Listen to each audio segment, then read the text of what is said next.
welcome back to my channel and happy Monday. So lucky you, I have another collab with the lovely Kayla Walker. Hello. So if you guys remember, we did a video last week and we're doing another video this week because we have been on a crazy filming binge. We're like serial filming. This is our 4th video that we are filming in one day. So we are just real extra. Yeah, and the other 2 are my own. On my channel, yeah, so 2 are on, that's a good point. 2 are on her channel and then 2 are on my channel. So you guys just saw the one last week, and if you haven't watched it, make sure you do that. I will link it up in a card. I can't remember which side it goes on, but I'll link it up there. It'll also be linked down below.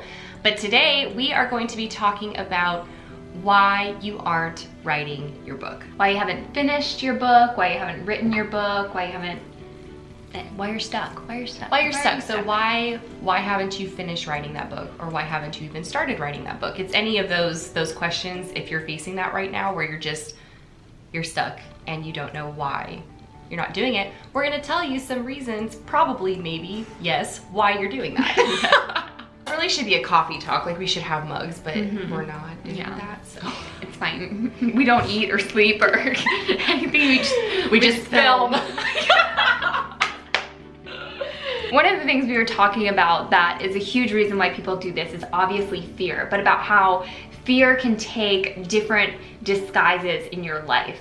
So this cannot always, this doesn't always have to be the obvious, maybe I'm just not good enough. But this can also be, coming up in areas of your life subconsciously where you see a movie trailer that looks similar to the plot of the book you want to write, or you see writing YouTube videos that are, people vlogging that they're writing so many words, and you're thinking, well, I haven't written anything today, and subconsciously, should I have written anything today? Yeah, you just start doubting yourself. Comparison is the thief of joy. So you can have fear being disguised in such different ways in your life that you don't even know, and subconsciously, whether you want to journal or whether you want to just really think about it for a second, I think that could really benefit you. And the thing about fear is that fear has there are different cousins of fear, right? So things like greed, that's a cousin of fear.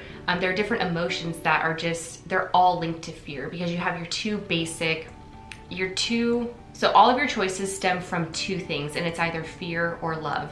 And the cousins of fear are things like greed, anxiety, doubt, worry, guilt, shame. Those are all cousins of fear. Procrastination is also a cousin of fear.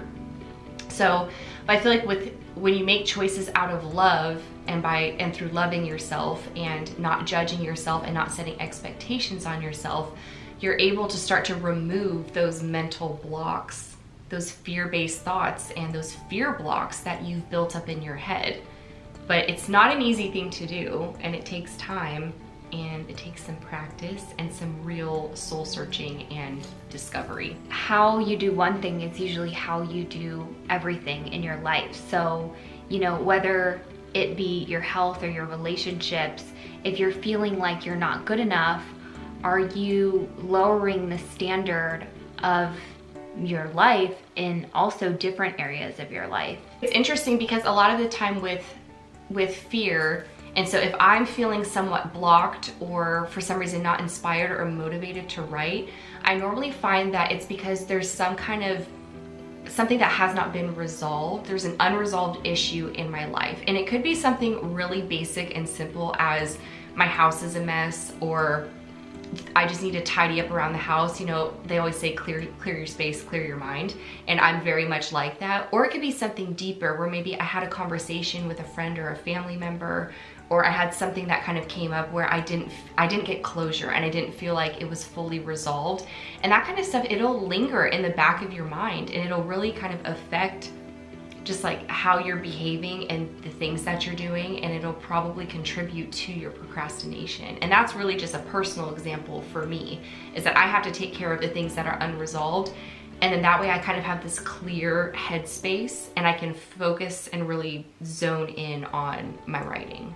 And another thing is, I feel like a lot of people wait until the perfect time to write, or they get this urge to write a novel. And for me, I've never had the urge to write 100,000 words in one sitting. So what's one thing to do is really, you know, whether you're feeling sad one day or sick one day or really annoyed one day, and what you can do is you can channel whatever energy you're feeling and think about different scenes in your novel that you can picture and write those scenes. So channel your energy and kind of align yourself with whatever that may be and see what you can come up with. And I think that that can be a really powerful thing for yourself, more than you realize. Instead of thinking I always have to be in this happy, powerful, motivational mood to write all of this, I think there's a lot more power in being in a space that not a lot of people can go. To go along with that,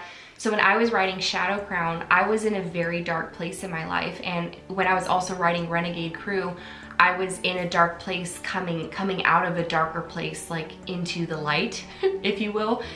And so I was able to channel that, because it is a dark fantasy series, but I was able to channel that energy and those emotions and really channel that into my scenes and into my characters and into their feelings and their actions. And so even if you're not feeling motivated or inspired, or you're angry one day, still channel that into creating something.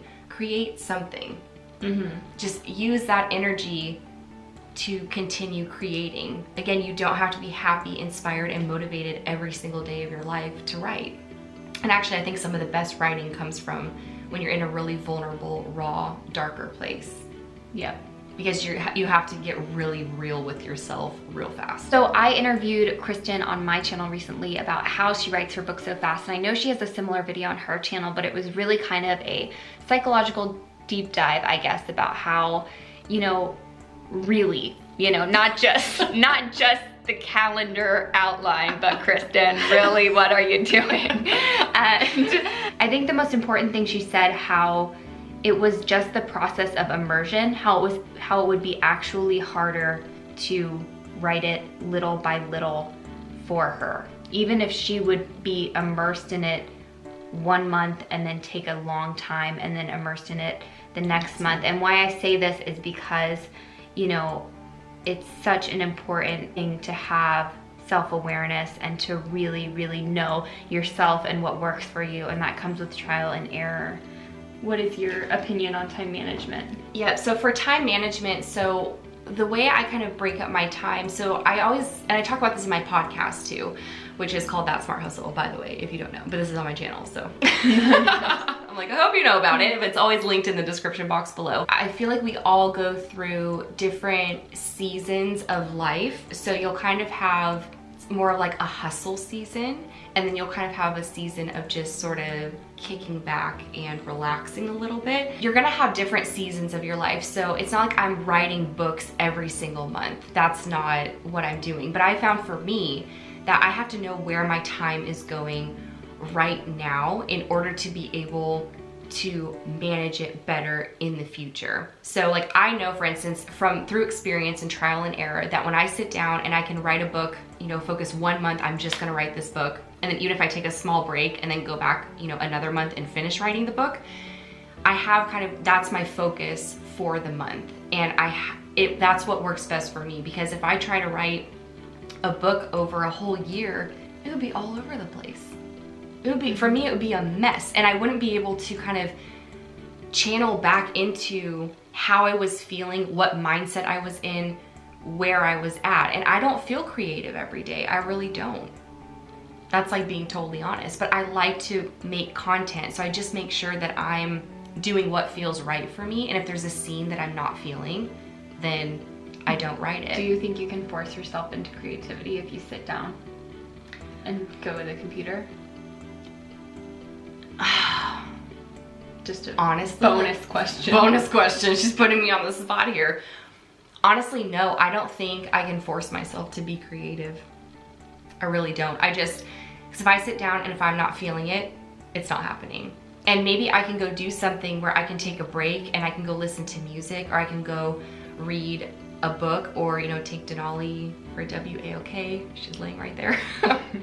or I can do something and then suddenly get that kind of like lightning bolt of inspiration. So in one of the collab videos that Kayla and I did together, that's actually on her channel, which is Girl Boss and Author Tips, I talk a lot about how when you're channeling your natural state of flow, you have to make sure you leave space for organic inspiration to find you. And when it does find you, take full advantage of it. Go full force, go all in, and write that book or do whatever you're being called to do. So when you judge yourself as a writer, it automatically causes separation, and it becomes like the pretense of then what you feel about yourself moving forward then on. For instance, if you are setting expectations on the words that you are about to write, and you're already telling yourself that you're not going to meet your word count, that the writing's going to be bad, that, you know, it's just not going to be what you want it to be, you're almost setting yourself up for failure, and you're prejudging yourself before you've even started, before you've even sat down to start writing.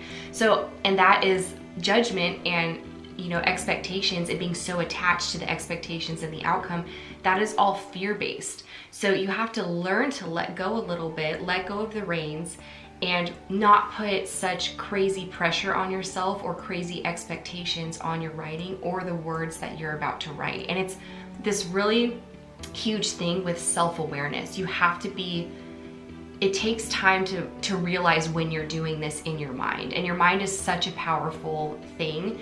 And so when you can kind of step back and realize that you've been living with these fear-based thoughts, and you've been judging yourself, and you've been really hard on yourself, then and only then can you reset that pretense into, I guess, something positive, where you're like, I'm gonna write these words today. Yeah, and that doesn't happen overnight. That's No. hard. That takes time, energy, effort. It takes a lot of reflection too, and a lot of catching yourself in that moment when you're starting to think or doubt yourself or doubt your abilities to be able to write your book. And sometimes judging ourselves as an inadequate writer might be easier than putting out the book and getting the feedback that we don't necessarily want, because that's almost taking the easy way out. By not writing your book and by thinking that you are inadequate and doubting yourself as a writer, that's taking the easy way out. It really is. The hard thing to do is to sit down and write the book, but it's going to be so worth it when you do it. You have to decide what route you're going to take, and you have to confidently own that route and say, you know, I am going to be supported. I am going to write this story. Only I can write this story, and I'm going to do it to the best of my ability. And I'm not going to, you know, judge my words, and people are going to love what I write. So that is it. That is all that we have for you guys today for this collab video on why you haven't written your book, or why you haven't started it, or why you haven't finished it. So if you like the content, if you like this collab and sort of this, you know, kind of real talk, coffee talk, we didn't have coffee, but you know what I mean.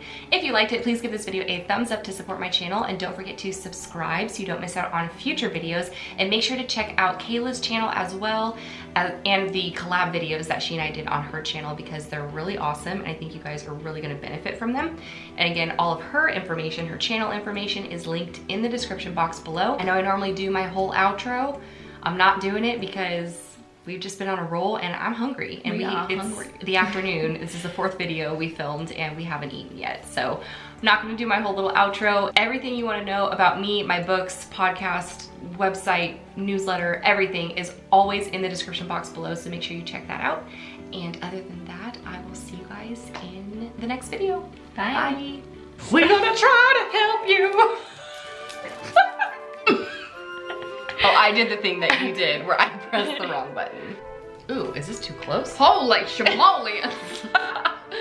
Hi guys, welcome back to my channel, and happy Monday. Hi guys. Is it cold in here? It's freezing. Okay. You go, girl. You do your thing. You stop. Okay. She's gonna start us off. Ooh, that's the wrong way. Oh, that's the wrong way. Oh, yes.